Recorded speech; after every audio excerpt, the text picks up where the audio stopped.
Coming to you from sunny California and the Great White North. Get ready. We are breaking down the obstacles on the Armchair Ninja Podcast.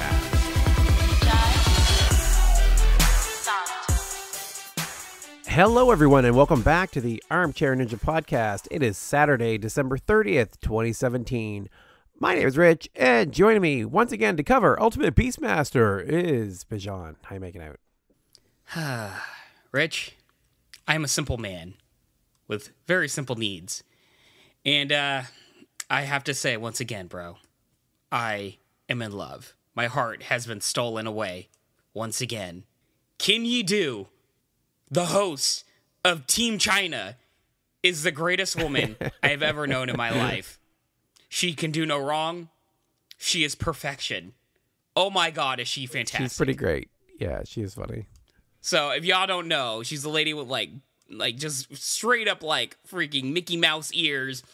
So over the top, so amazing. I am in love with her. Ding of excellence and everything else. Oh my God. Yeah, the international hosts have been pretty great. Getting some grumblings around the U.S. hosts. What did you think of them these episodes?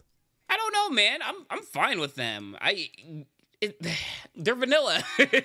Like, they're not bad at all. I actually think the guy DeStafio or whatever his name is, yeah. That guy he's actually like turning it up, especially by episode 3. I thought he was doing quite well. Like he was going around interacting with guys. Like he's more of the fun guy, and the other guy, I mean, they're so vanilla, I don't know their names. But the other guy, he's kind of just there. He's like the play-by-play guy. He's just there, to call stuff. Which is fine, because honestly, you kind of need that. Like in wrestling, they've got like the play-by-play guy and the color commentator. And that's what we've got here. When I say color commentator, y'all, I mean like, basically me. Wait, no. When I say color commentator, yeah. What I'm saying, this is a hot mess already. What I'm saying is somebody that's a little bit more out there, like, woo! Before we get into the episodes in more detail, put it back on the rails, bro. Yeah, we gotta bring this back in. A quick reminder for those that download the episode right away. Your deadline for submissions for American Ninja Warrior next season is Tuesday, January 2nd at 11:59 p.m. Pacific time. Bijan, tell me you got yours in. I am finishing mine up tomorrow. Woo! Woohoo! That's good. The rest of you, make sure you get yours in, especially you 19-year-olds that didn't know you were going to be able to apply until this last month. Get them together, get them in. Let's get as many people onto the show as we can. We want all the top contenders, so we can root you all on. Honestly, I'm really, really looking forward to that dynamic. I think it might be like understated this season because it's so late in the like the whole process. But I really think like next year we're gonna see a lot of really young talent. I think this is a huge, huge thing. Yeah, it's gonna be very cool. I think the most diehard of the diehards will get their videos in, which means that any 19-year-olds we see on here will probably be the best. Yeah. Yeah, so let's get into the episodes. I really want to talk about these two because very different from the very first episode. The first episode seems cherry-picked, right? It was a very cool episode with some very high-level competitors. A little more laid back, not quite to the same level for these ones. No, but, it's fine. I wasn't expecting like episode 1 for every episode. This reminded me a lot more of like season 1, where the field is a lot more, I guess, like even keeled. Like we're not seeing the crazy talent, but there's like a handful of like really, really top talent in the mix of like all the other competitors. And it's a little bit more easier to tell who's about to make it to the end, but I thought it was still great. Yeah, one thing that I didn't really care for is at the beginning of each episode, they kind of preview what's coming up, and they give quite a bit away. Like some of the, like one of the cooler moments of the episode. So episode 2 is a good example. They show Natalie Strasser getting injured on the course, and the whole segment, the whole lead up is all done in the first 10 seconds of the episode. It's like that would have been, more interesting if I had seen it in the middle of the episode. I think this is one of the particular penchants of it being on Netflix. And the show not necessarily being made for how we are consuming it, but more for somebody that's binge watching it. Where traditionally in a binge watch show on Netflix, like when just all your favorite shows, if you really think about it on Netflix or Hulu or anything, they usually end with a pretty strong cliffhanger going right into the next episode. It's kind of like, the third act for a show, right when it's about to happen, they switch over to the next one, rather than it ending the third act. And I think that's what we're seeing here. We need something to, I guess, if somebody's maybe tired or like, oh, well, I'll watch it later, and then they see that 10-second clip of what's going on, like, gotta stay up a little bit longer, watch the next episode, I think it's more of the penchant of how this is consumed. That's entirely possible because it is designed for this format, like you said. Like, it is made for Netflix. It knows what format it's going to be in. It's not like when you watch an old show like Friends, it wasn't really designed around that. But this show knows where it's going to end up, and it knows where its audience is. So, yeah, that makes some sense. Mm-hmm. Yeah. I mean, with that said, I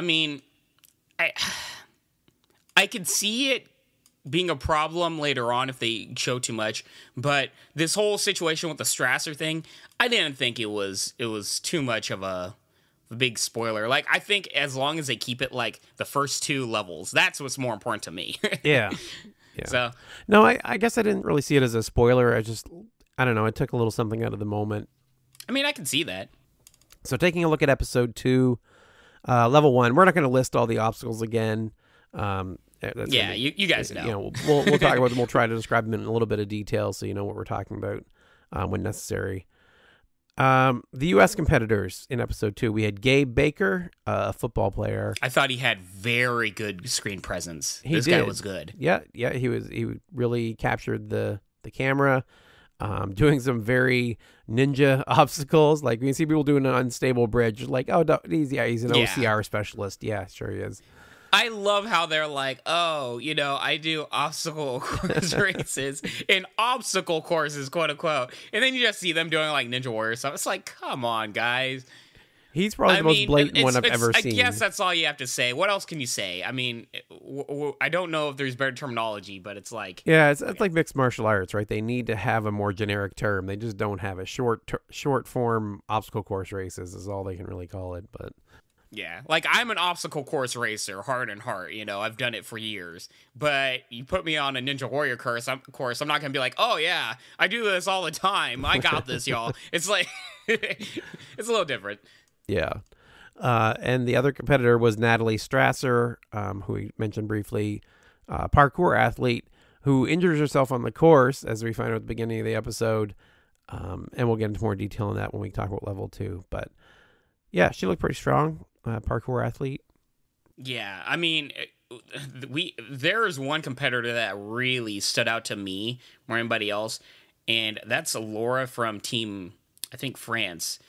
She's a pole dancer instructor, and this woman was so powerful and just stood out from the field of the women and a lot of the men also. Laura Mete was her name, and I mean, more so, I really think she even stole the show more than even the American athletes. And, that was one that really stood out to me. Wow. Yeah, she was fantastic. How do I describe it? She's long, right? She's taller, kind of like a Jessie Graff, compared to a field of women where they're traditionally like gymnasts and things like that. They might be a little bit smaller on the shorter side. Very long legs, very long arms, very powerful and strong, very toned. Pole dancing takes a lot of the same penchants of pole vaulting and different things like that, where you're using a lot more upper body than you might think, and a lot more core also. So just imagine like a lankier, strong woman in the vein of Jessie Graff and a few other American Ninja Warriors. And just like American Ninja Warrior, it really played well to her strengths on this show. And I mean, that woman was just killing the course the same as the men, looking fantastic. So sorry, but that was the one person I just had to talk about before anything else. Laura Mete astounded me in stage 1. Yep, she stood out head and shoulders. Like I said, even like personality wise, she was very dynamic, very interesting. Miguel Espada, stuntman from Spain, I really liked him right off the bat. He was good. He looked really good. He had this epic beard too, so I was on board. I like this guy. This was my guy from the beginning. I was like, he's gonna go all the way. This is the guy I like. Okay. What did you think of Remy Fantino from France, the dentist, triathlete guy? The dentist was good, man. I liked him a lot. I mean, they played up the whole dentist angle a lot, but this guy was like, I don't know. He seemed much more of like an athlete than just like dentist might be a side job. Like this guy was very comfortable flying through the air. And particularly, he was very strong in his jumps and its transitions. And I think that's one thing we might see a difference between the parkour athletes and the speed climbers in this show. We see like a variety of different talents from these competitors, but in particular, we're seeing a very large number of parkour and free runners, and we get a good number also of climbers. Now, climbers traditionally are going to be doing well because, grip strength and everything that comes with, but these parkour athletes, man, they are doing very well in the leaping transition spots. Yeah, there was a lot of parkour. Which I guess isn't a surprise now I think about it, but, you guys know what I mean. Yeah, I think the type of upper body strength required on these courses is a little different. I mean, there are certainly, like level 3 has a lot of very hardcore upper body strength required. But for the most part, they're just trying to pull themselves up on ledges and stuff that would be familiar to a parkour athlete. It's kind of... Mm-hmm. Think about stage 2, man. I mean, that's very parkour heavy if you think about it. Yeah. Yeah, I guess it is. I mean, like every portion, even the jumps up to like whatever it's the ascending obstacle. I mean, that thing, if you're just a power guy, power lifter or whatever, like you're going to have a tough time on those things. You got to get those jumps or be able to like hoist your body upwards. Who was your favorite going into coming out of level 1? Who were you thinking was going to take it all? I was really impressed with Haibin Chu. I believe he comes from a climbing background, if I remember correctly. And he had a very he was very incredible with his confidence. Like he was just looking at the camera like every situation, like I've got this. Don't worry, y'all. I got you. And he was just doing great. I really enjoyed not only his comfort, charisma, and confidence, but also just his athletic profoundness. #. I really liked the fact that he wasn't just skillful in his climbing accolades, like just grabbing onto stuff and holding himself up. He was still really good at his jumping. He was still really balanced, like even on the bounce bridge. Like he was confident or comfortable all the way around, and I really, really like that. And I'll talk about it later, but one thing that I really thought that he was really strong in was the mental game. He never psyched himself out. He was always calm and collected in every scenario.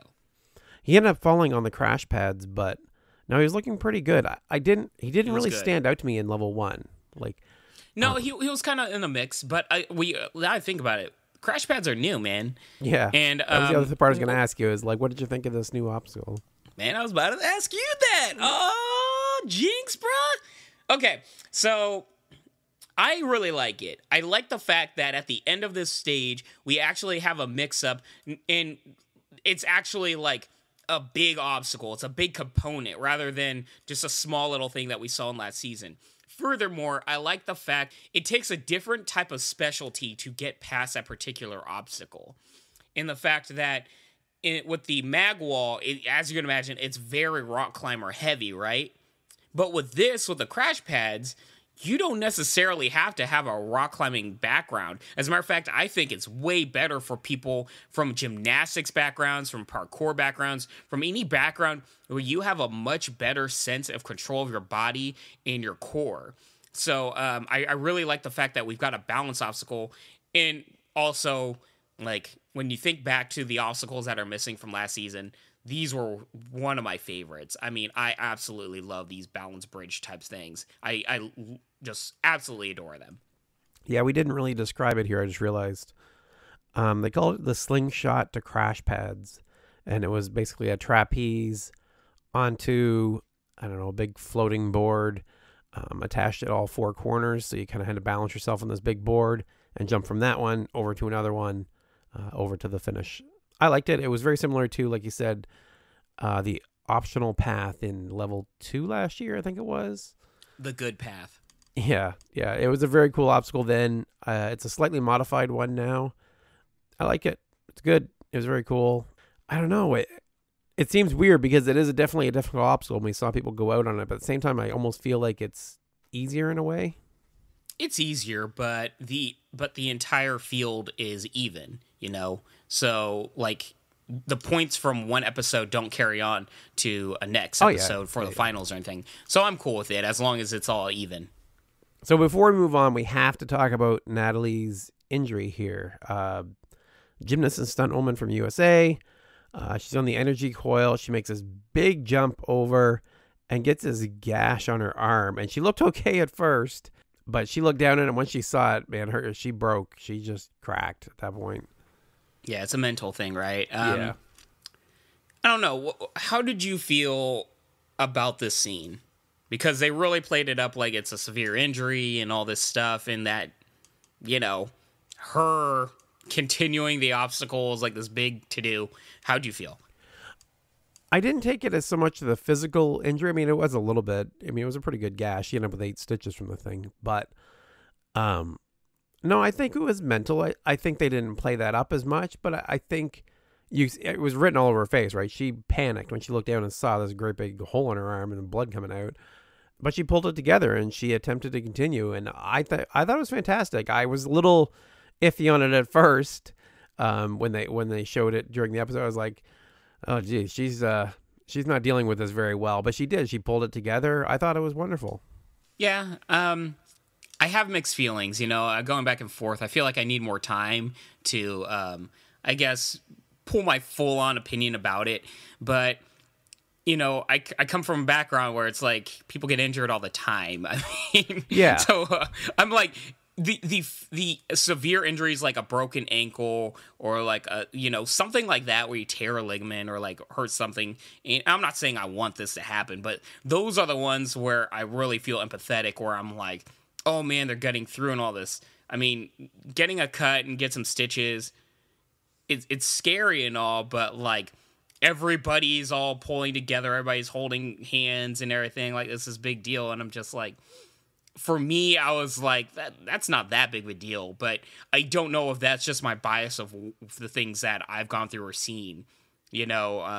Last year I was doing the Spartan Beast and I see a dude do a backflip and break his ankle right in front of me, or no, that was his leg actually. I saw him break his leg right in front of me. And it's like, your perspective's a little different. Yeah, for sure. So yeah, I don't know if it's just my bias, and I'm not trying to say like, oh, these people aren't tough and blah, blah, blah. I'm just saying, I think I come from a certain perspective where I might just be a little too far on one side, So, and that might not be fair to her. So I was just more curious about the perspective of like a regular viewer, if they actually got that empathy and that connection. And it sounds like it did work, right, Rich? It did. It was a little touch or go at first because, like you said, it was an injury, but it was like, okay, like you can get through that.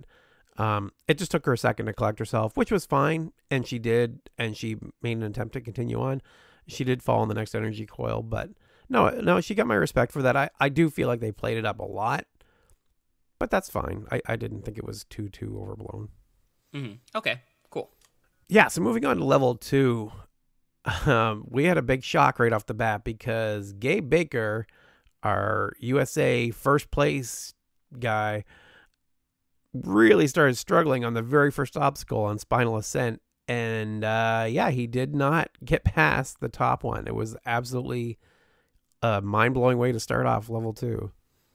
I can see him getting past it, but I always worry about these bigger guys, the people that come from bodybuilding or some of the bigger sports. I mean, this guy is a through and through football player, And it's like, man, I don't know.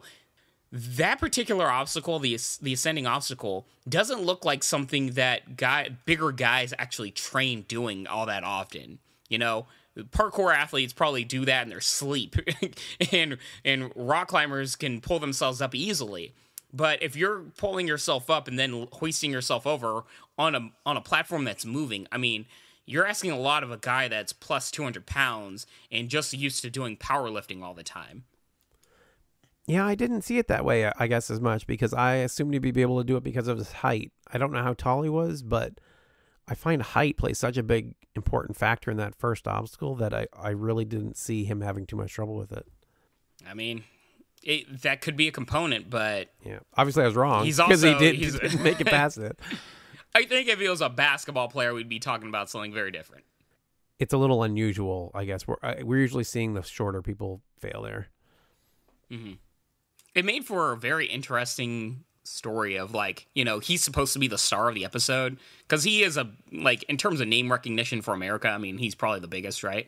So they always had him on the side, like, will he get knocked out or will he survive?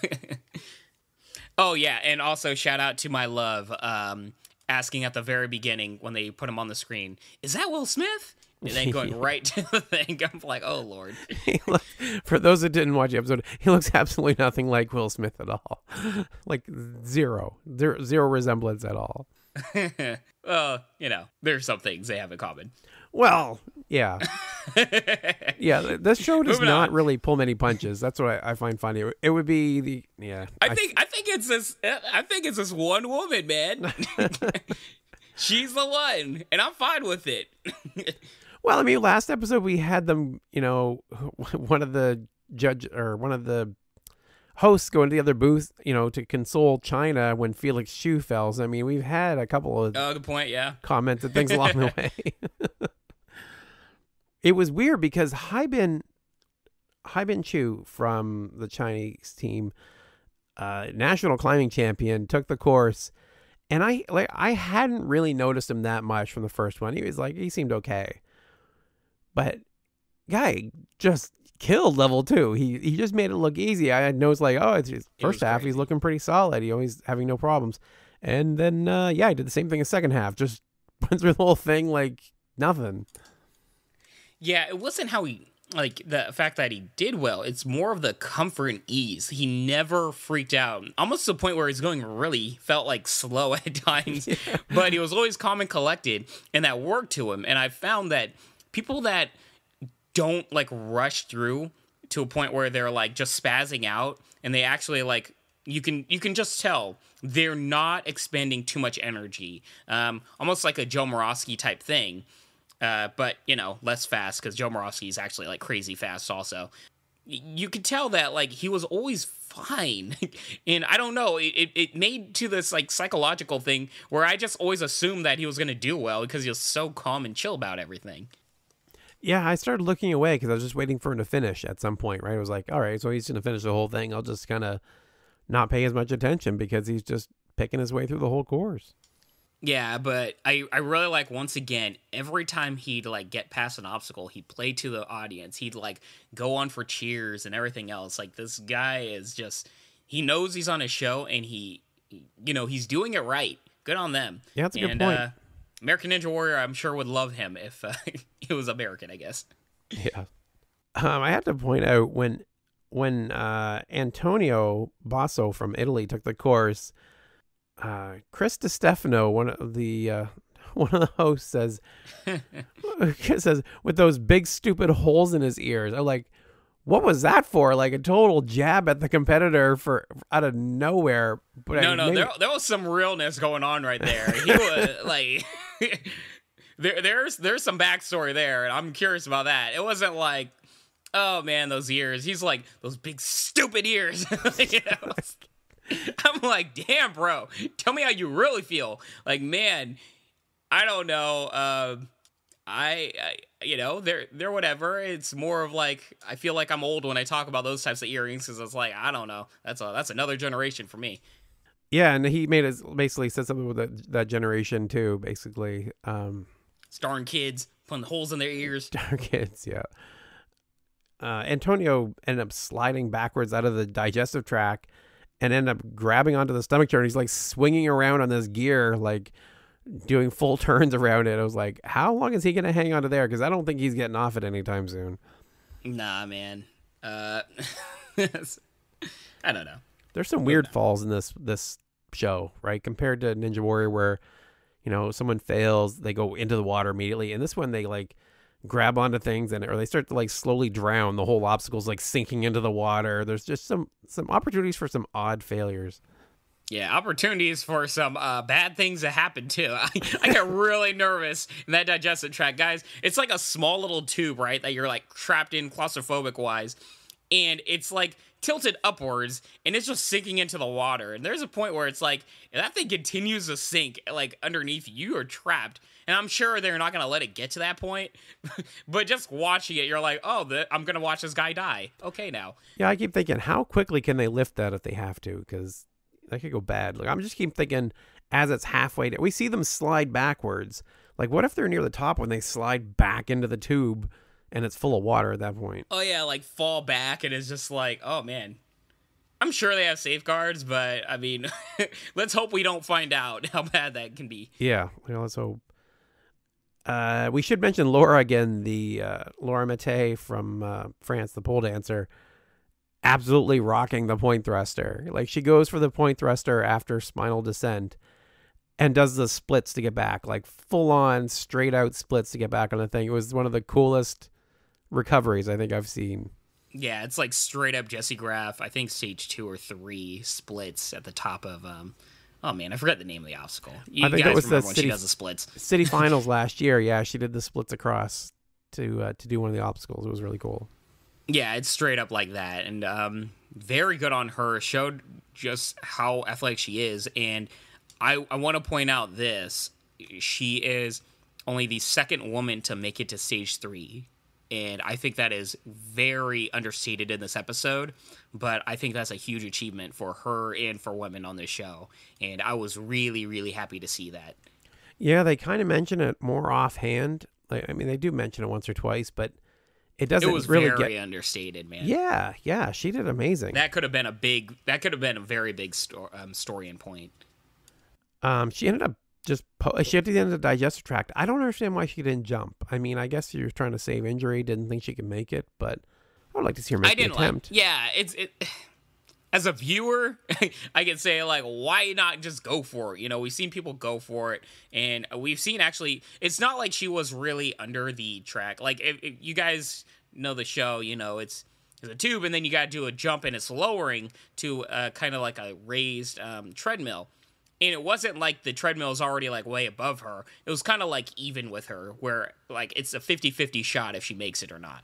But she just stops, and at that point, it's over with, you know? I didn't really like watching, like, somebody semi-quit, I guess. I give up, but it's like, what can you do? Yeah, if she had been lower, I would have been cool with that. That would have been fine. It was just funny. But, yeah, I felt like she was high enough she could have made the attempt, because she did a good job getting there. She had some time. Mm-hmm. So let's move on to level 3. Laura was the first one to go. She ended up falling on the last part of the coil crawl, but she made a great effort. Like, I think she got further than any woman's ever gotten on the show, right? She went pretty far. Actually, she did. I looked it up, and I was wondering if you were going to bring this up, because they say nothing about it. I'm like, come on, guys. The only other woman to make it to stage 3, is it Zigzag or something like that? Zazie? Oh, geez, I have no idea.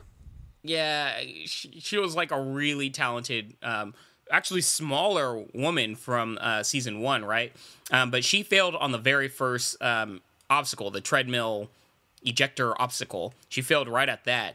So Laura actually made it past obstacle and actually got very far into the coil crawl and everything else. So I was actually very impressed by her, and I don't know, like, my hat's off to her. She got very, very far in a very tough course, in a very, like, you guys have to remember, American Ninja Warrior is really cool, and the achievements of the women and everything.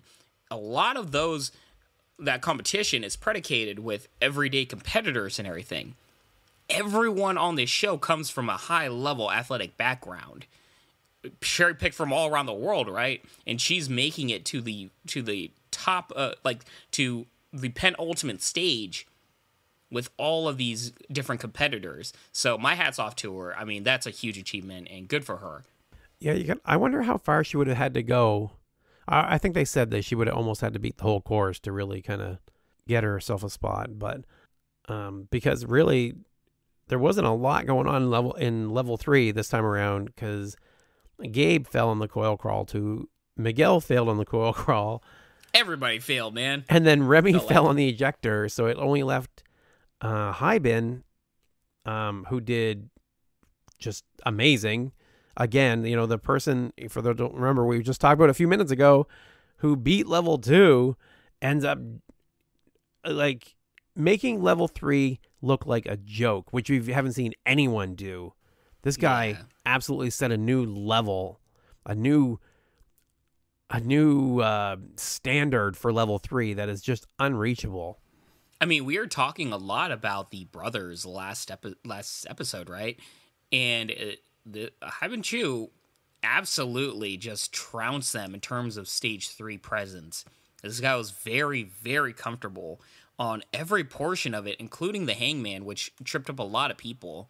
Like, he was just hanging there, like wiping his hand, feeling really chill. And I don't know how long he was hanging throughout this entire stage, because pretty much the entire level is, almost hanging from your arms or your hands or something. Never looked in trouble. Never looked like he was being worn out or anything. And this guy's got some next level grip and like hang strength. Hang strength? Is that a term? Whatever sure. It is. He's got a very strong dead hang and very strong grip strength. So, yeah, good on him. I think he brings a very particular skill set, which is going to do him very, very well in this show. I don't know I've ever seen anyone tackle a course the way he did level 3. I can't overstate how cool it was to watch him do that hangman. It didn't look like the same obstacle. It looked like he was doing monkey bars for the amount of effort he was putting into it. Yeah. Imagine this guy on stage 3 of American Ninja Warrior. I think he'd do very well. Yeah. After that performance, I would have to agree. So looking at level 4, we've got Hyben Chu from China versus Miguel Espada from Spain.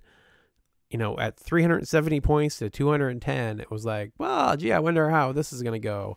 There's always a chance. Lead. There's always a chance because it's a 200-point difference to get to the very top. And I like the fact that there is that differential. So there's still a shot for the guy. And Miguel Sabata, I mean, we haven't talked too much about him because we're rushing through this, but dude was really, really good also. It was kind of like the clear number 1 and number 2 this entire episode between these two guys. So there was always a shot. Problem was, he is going against one of the top, rock climbers in the world. So he's going against the guy that just destroyed level 2 and level 3. Like, he was not getting it. There was no way. Like, I've never been more confident in a prediction. A little bit easier for like, it's not so predicated on rock climbing, but it's still like, come on, y'all. I say that, and then Miguel just took off like a bullet right at the beginning. I was like, oh boy, am I that wrong? Me. No, that's the wrong way to do it. I mean, you got to go for broke, I guess, but I really felt the way it started off really said a lot to me of the fact that Chu was so calm and collected, just going up it and not wasting energy, which I think was very important to me. I'm like, this is a very, very long stage now. This one guy is blowing out his energy way too quickly, and one guy is staying calm and collected through it. And I think that played a major, major part later on. Yeah, because, Hyben started pulling away once they got to the motherboard, which is like the second part of the stage. And, Miguel was like bringing a third peg with him, which was pretty clever to give himself like a footrest as he was going up if he needed it. It's cool, but it blocks your breathing. Oh, that's a good point. So, I think it's one of those things where I don't know if it's worth the risk. And it's one of those things where I have no say if it's better or not until I try it or something, or I hear more opinions on it. But I'm curious how much that affected his breathing, especially because he was the more tired competitor. Yeah, so for those that didn't see it, imagine, just a big pegboard, and there was a third peg, which he decided to carry in his mouth. So he had the 2 pegs to help him climb, and he had the extra one that he could put in and rest his feet, brace himself with. I don't think he used it, though, did he? I think he did at one point. They didn't really highlight it, though. Yeah, if they did, they weren't making a point. I think it was very smart, though. Good on the guy. I mean, sometimes you gotta be creative. Yeah. So Miguel fell and he just tapped out. Right? By the time he fell, he was just like done. He just had enough. Dude, could you imagine? Like, you strain that much, the guy's already, like, almost completed the thing, and then you fall. It's like, do you even try anymore? Like, you're on a show. I say, like, you're on a show, go for it again just to do it. But it's like, I can't imagine something more heartbreaking than that. Did you notice they fixed one of the things that I complained about last season? I didn't like them suspending the people where they fell. Like, that you couldn't lose any ground, basically. I didn't like that. I like this better. That's a very good point, and I hated that too. So, good on you. I didn't actually realize that until you said that. Yeah. For the audience, like last season, if you fell off like at any point, you're just dangling there at that point, so you can just continue off where you're at. So if you want and you're tired, just like let go and just rest for a minute. You know. Now you let go, you're being dropped to the bottom. So you got to actually think about it, and you actually have to try. I very much like that. Hyben managed to finish the whole course with a few seconds left. So we have another full stage completion, which is cool. Yeah, good on him. And another competitor that's very strong. I mean, I think this final is going to be very interesting. I think we're going to get some very, very strong competitors in the end. And I think the final is going to be super fun. Yeah, it's going to be hard to predict. Like, after seeing this now, because we were so big on the first episode, it's like, all right, so there is definitely going to be competition then. I mean, yeah, it's like, who's the competitor that's going to stand out from even the crowd that we have? And I don't know, man. They're going to have to, like, hit everything. Moving on to episode 3, we have a familiar face, Kyle Soderman for US and Jeremy Adam Ray as well. I was so excited. I got to talk about Soderman, man. This guy is a next level Spartan athlete. This guy's well known in the Spartan field. He's won quite a few competitions. Very, very impressive guy. I mean, this guy's a stud. One thing in particular about him is he has incredible endurance. He's able to do very, very tough obstacles and continue running immediately afterwards without being winded. He very rarely shows signs of fatigue. And that's a very important thing in all obstacle course racing. And I think it suits very well also for these types of shows. And in clips, I don't know if you saw this, Rich, he's doing a lot of Ninja Warrior obstacles also. Like, he was training at some ninja gyms. I'm very curious if he's training to be on American Ninja Warrior. That could be some interesting stuff, man. There's a slight chance where he is currently second in the National Ninja League. I'm thinking he may be familiar with Oh Ninja my Jits. God, you're kidding me. I'm not kidding. Shame on me. It's not like we cover it like almost every week. Wow. Yeah, we've been slacking this year in your defense. Have we been have we covered him a lot? I've only got one note that I was able to find, but when I went to look at the current standings, he's second, where we are a few episodes behind at this point. So he's doing pretty well. We are sleeping because, yeah, I definitely know that name, and I really want to see. All right, well, for everybody wondering if we're going to be covering National Ninja League, we will eventually get back to it, and I look forward to seeing like him do like how he does on obstacles. Knowing this guy's talent, I think he can be a huge star in the making for everything. I mean, we've seen him on, or at least I've seen him on the actual legit Spartan finals, not the god-awful Spartan challenge crap. Right. And very charismatic, very, very talented. So he's a rising star. Very good kid. Yeah, and the other U.S. competitor, Jeremy Adam Ray, was a dancer. He was like a backup dancer for Jennifer Lopez, and he didn't really stand out too much on this episode, to be honest. Kyle he was kind of there. Yeah. He had a nice story, though. Yeah, his story was pretty good. So taking a look at the other countries, the other competitors, who stood out to you right off the bat? The doctor from India. I forget his name, but just because he's so skinny. There's this guy. He's very skinny, lanky type dude. Doesn't necessarily look like just all the other athletes we see that are just like muscle, tone, blah. This guy just looks like, I'm a dude. What's up? How's it going?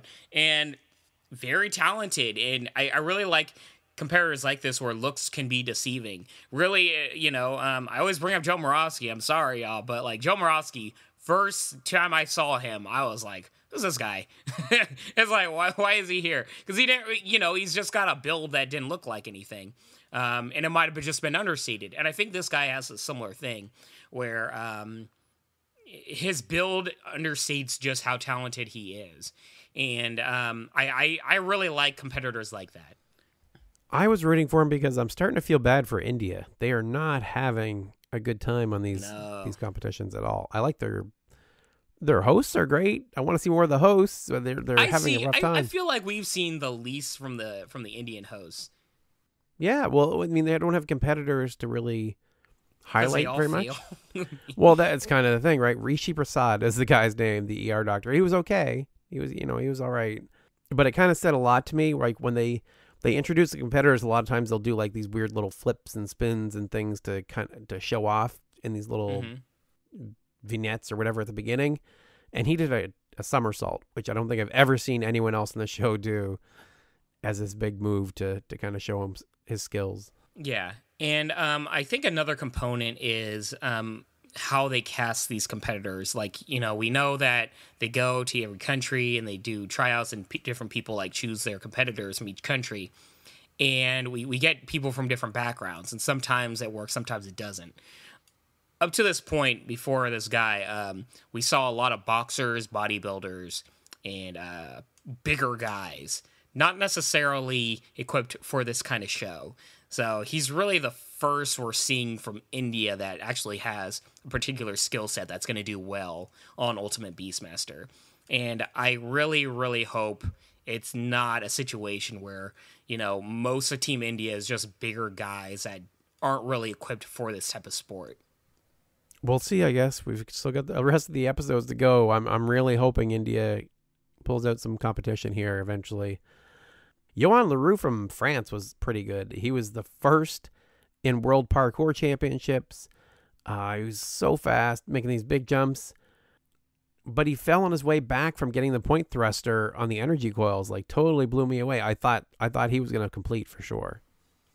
Yeah, he looked fine. He was all like making jokes and like went to the camera and everything. I thought he had it, and I think it's just one of those freak accidents where he was maybe overconfident or something. Could be, but it did lead to this like amazing little segments between France and Italy, and the Italian judges start jumping for joy when he fell. They're literally holding hands, jumping and screaming, yes, yes, yes, yes, yes. Like, I've never seen so flagrant people so happy that a competitor fails. Like, it is amazing. I love this like little thing that they've got going on between Italy and France. And I need more of it, man. I need more of it. Yeah, so it wasn't looking too good at that point. Even the hosts were joking about, they were sitting in first place, falling on the energy coils, which wasn't looking very good. And then they had this montage of falls all early on. It was like, oh, hey, maybe this episode, maybe that will be good enough for first place. Who knows the way this is going? Yeah, I'm glad they skipped. Like, sometimes a montage is good, where it's like, hey, if a bunch of people are failing out the same thing early on, like, get through it. Yep, that was a good way to handle it, I think. Then we saw Kyle Soderman take the course, who did really well. He did end up failing the final dismount from the mag wall, but he tried a weird technique on the point thruster, which we should probably mention, on the energy coils. He threw the chain back, looking like he was planning on swinging back from the point thruster. Did you think? I think he was. I think it just, by the time he was ready to jump again, the rope wasn't swinging far enough, so he just went for it. But I thought that was a very smart move, especially if it were to actually play out. I mean, woo, that would have been awesome. That would have been epic if he had managed to pull it off. I was really hoping he was going to get there, but didn't quite work out. Yeah, but, these are the types of things I like. I like adaptability. I like creativity when it comes to tackling obstacles. And we just saw another variation of, like, a lot of people having trouble at this one particular area. Let's see somebody try something new. I do want to mention that last two competitors here, we've got Lisa Sarcanelli from Italy, a parkour athlete. I do not understand they laid it back, and I still could not figure out how this lady caught herself on that chain from the faceplant. So she jumps, she misses the chain basically, and catches herself like several feet below the energy coil. I have no idea how she managed to do that. By destroying her hands, most likely, because that probably was not pleasant to do. But good on her. She had a painful run. She toughed it out. Yeah, she did not have she showed a lot of heart, and I think they showed a little background of her also, and she was kind of like a trainer at like a gym, and a very much like almost a mom figure to a lot of kids, and I think that says a lot about her. And like she just gutted this entire course out. I really really like the fact that she was here, because sometimes she's not like some next level athlete that's like, oh, I'm this like world class blah blah blah. Like she's just like a very very talented woman that has a very huge passion for, I forget her background. I think it was free running, right, Rich? And I really like the fact of parkour, yeah. And I really like the fact that they have competitors like this where they can struggle and show that heart. And yeah, it made for a very compelling run.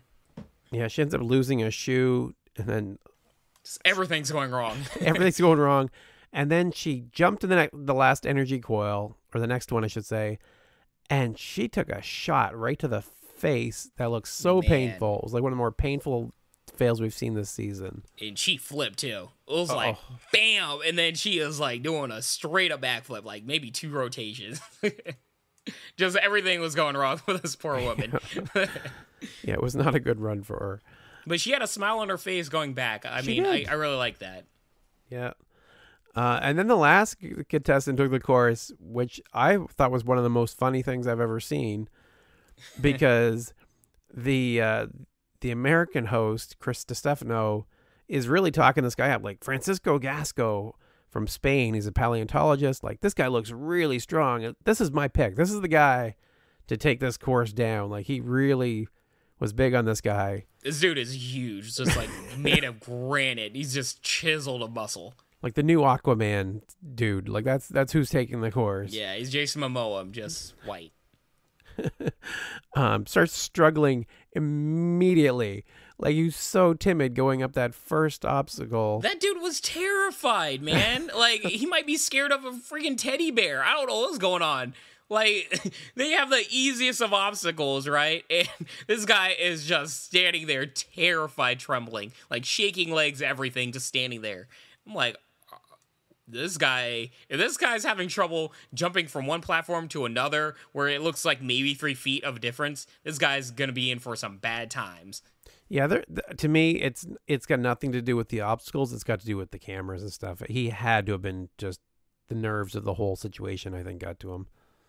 Yeah, I mean, some people are very introverted, like, they keep to themselves, can work out, you can tell this guy powerless and everything like that. And you could, like, even in his background, you can see he's got like a nerdy type thing, loves studying paleontology and everything. Maybe it's just a thing where spotlight's on him and everything. Some people don't react well to that. I mean, I don't even know if I would. Yeah, I know I'd go rubber legged. So, I mean, I have a lot of sympathy for the guy, but it was just so jarring, especially because they set him up to be this big. It was hilarious, though, man. He was the big guy to do it, and yeah, it definitely did not work it that way. I love that kind of stuff. It was hilarious. This guy's got it. Just watch. Just watch. Splat. Moving on to level 2, what did you think? So, who was after all those people we just saw, who were you thinking was going to take it down? Were you thinking Kyle was the dude to do it? Oh, yeah. Soderman all the way. I mean, first of all, I had to root for Spartan Racer. And second of all, I mean, there were some really good guys on this. I didn't think it was... The first 2 episodes, I thought there was a very clear guy that had a very clear chance of winning this. I think there was like 3 people this episode that had a chance, but I felt like Kyle was the most well-rounded of everybody to get the furthest. Because there's no like, oh yeah, I'm the best rock climber in the world type guy, So, yeah, I thought Kyle was, a little bit number 1. I thought Yoan had a very good shot also. Yoan Leroux, that's the free runner like guy. I think he said he did like a few videos on YouTube that went viral, doing like free running like based on Assassin's Creed, the video game and stuff. Like this guy clearly is very, very talented in that particular skill. So I thought that guy could very much play spoiler. And yeah, I don't know. The field was very close, like all around. So I thought there was quite a few people that could play spoiler, but I felt like Kyle had the best shot of doing what I always say is just the most important thing for these types of obstacle shows, which is adaptability to new obstacles. And I thought Kyle had the best shot of doing that. Yeah, it seemed pretty clear pretty early on that it was going to be him or Yoan that took it down. And, Kyle just destroyed level 2, absolutely, like, in a way we haven't even seen. He got all of the point thrusters in addition to actually completing the whole course. Yeah, that guy's brave, man. Like, there are some point thrusters on stage 2 I would never try. There's one where it's the spinning platforms that get everybody. In the fastest spinning platform, you have to stand up and, like, lean over and tap the thing while it's spinning. And you change your center of gravity doing that, you can fall in real quick. That guy is very brave. I don't necessarily know how many people we're going to see actually go for point thrusters like that. So, I don't know. That's awesome, man. Sometimes, you got to go for broke and have that kind of crazy side. And I like that about Kyle, that he is willing to try new things and really put everything on the line, where I don't necessarily think, a lot of the other competitors are willing to do. There's nothing wrong with that, honestly. Well, I don't know. Aitor Dominguez from Spain really put it on the line. He put his back, in complete jeopardy, jumping across the stomach churn. I don't think I've seen a more scary fall in any obstacle show we've ever witnessed. Yeah, this guy jumps from the biggest, I guess, drop, right? There's a high spinning platform, and then there's this lower platform there's a very big gap between them. I don't necessarily know the distance, but it's pretty big, maybe 10 feet or so. And it's a giant platform that they go towards. So this is a big thing. And he jumps, and because he's jumping from a very spinning platform, he basically like lays out on his back in the air. Like it's just like completely the wrong way. Lands right with just his butt and his legs on the platform, and his spine just does a complete U, man. Like his neck is and like his torso is just converted on the other side of the platform of this ledge, and it just looked disgusting. Like this guy could have really, really done some spinal damage, and that was scary. It was a situation where it's like all the fun and games stopped, and they showed the reaction to every host, and it was of genuine fear. Everybody was worried for the guy. Yeah, the other team, everybody's like gasping in the audience. It's like, this is not cool. Like, I hope he's okay. And he was thankfully fine. Yeah, that was really scary. I mean, I've seen people like get paralysis and like, or maybe mild paralysis injuries from things far less severe than what we saw on this. And I'm not trying to make it like, oh yeah, you could have like all this stuff, but it's like freak accidents happen, guys, and that could have been really, really bad. Yeah, but thankfully it was okay. I don't really have any other significant runs. I mean, Kyle kind of stole the show, and like there wasn't really much going on. Yeah, I mean, you're right. Not much to say other than Kenny Do, my boo. She was awesome through all the runs with her reactions. Yeah. And that was the thing. Like, there's so many times that the hosts save the show in some ways, right? So when even things are going badly, they go and console each other or rib each other about it, and it makes it entertaining still. Yeah, man. They're the stars of the show. So looking at level 3, we do see that seems to be the case because Kyle was struggling on the hangman, ended up falling in the end, but he had 350 points at that time. Like, he did pretty well. Like, really solid run on top of, destroying level 2 and doing pretty well on level 1. So Kyle's sitting pretty. And then they start going, everybody after him Tiziano falls on the ejector, like on the first obstacle. Rishi misses a jump from the ejector too. Youngpeng fails on the quail crawl, and Yoan fails on the quail crawl too. So it was like, there was no competition. Yeah. Also, I like how earlier I said about this episode that like all the competitors were pretty even. I'm like, wait, no, they weren't. They were even. They just weren't even with Kyle. Yeah, exactly. It's like all the other competitors were even, but there was one competitor that was quite head and above shoulders. So, yeah, I got to give myself some grief about that one. That's pretty funny.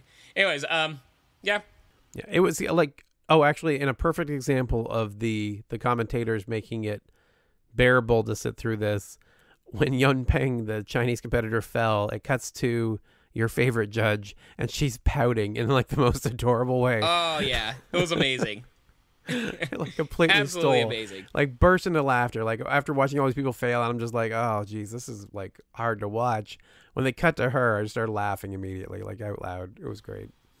Yeah, before we go, I gotta say, Kyle Soderman completes stage 2, and my boo marches over to the American host booth and starts kissing DeStefano or whatever his name is. No, bro, that is my woman. Hands off. She like all up like, oh, I'm so happy. And even he's like, I think he was like, oh, I'm married or something like that. Like, oh, I didn't know we were making out or something. I love it. Hands off. Just saying. Don't make me come down there. You've been warned. You have been warned, Chris. But moving on to level 4, we have the epic showdown. The so evenly matched Kyle versus Yoan. 350 points versus 180.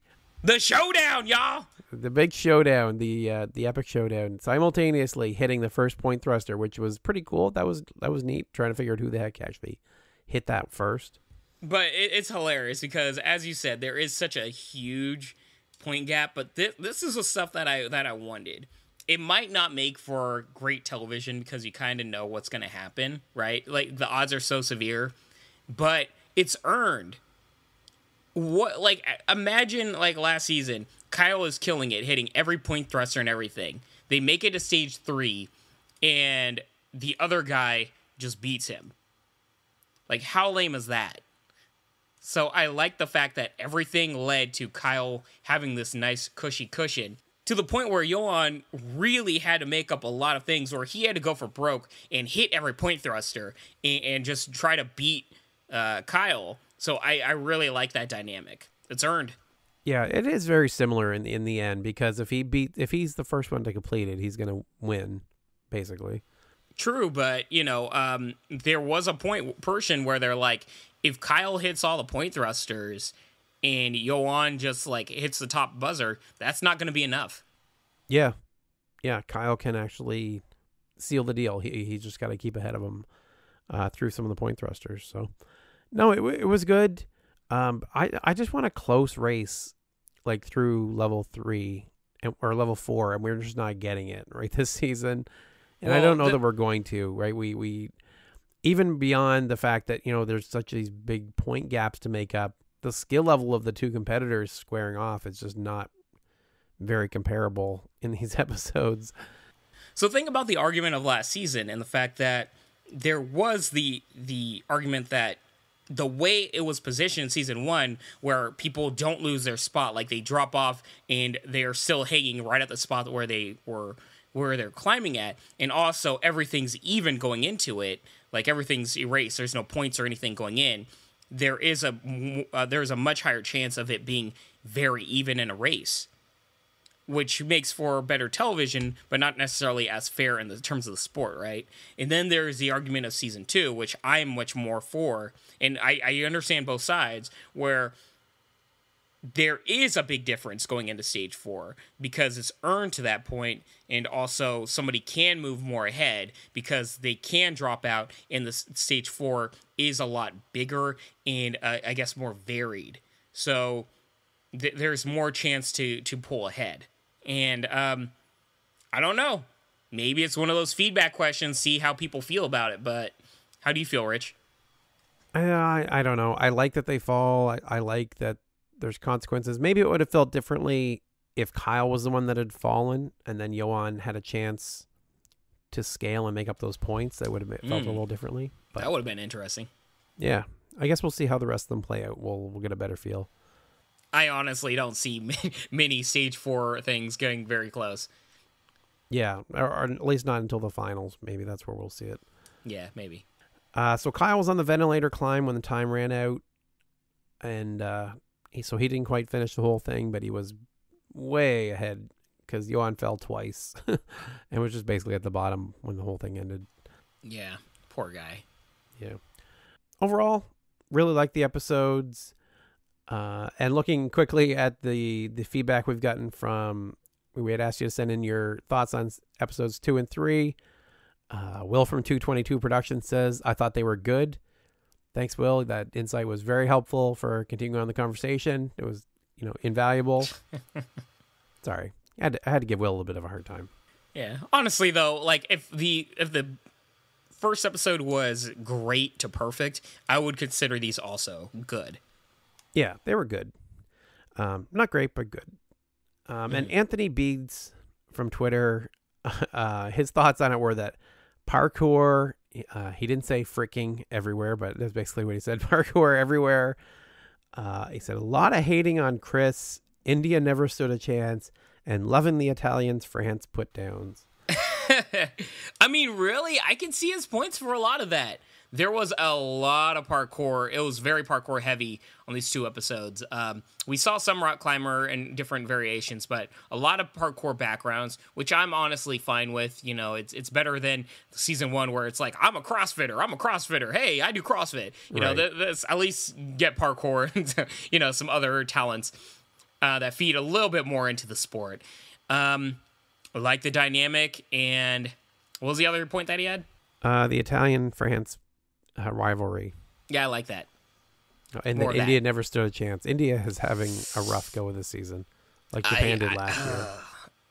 I honestly blame whoever was casting the competitors. Is it casting or filtering? Whatever. Whoever was choosing which competitors represented India, at least in these first 3 episodes. I mean, you got 1 out of 6 right. Yeah. So if you'd like to send us your thoughts on the season, you can definitely send those in to me. And you know what? Just to simplify things, send them on whatever episodes you want. Just label the subjects in the emails so that I know. So if it's episode 5, 6, 7, 8, 9, 10, or the whole season, send them in so you don't have to kind of wait for us to cover each of the individual episodes. And you can send those to rich@ninjapodcast.com. I am at Ninja Podcast on both Twitter and Instagram. And Bijan, how can they reach you? Hit me up at Twitter and Instagram at Bijan151. That is Bijan 151. All right. Thank you all for listening, and I hope you have a Happy New Year. Yeah, Happy New Year. Deuces, y'all. Wait, are we on stage 4? What are we doing? Yeah, we're on stage 4. All right, just skipping stage 3. Let's do it. That was stage 3 we just talked about.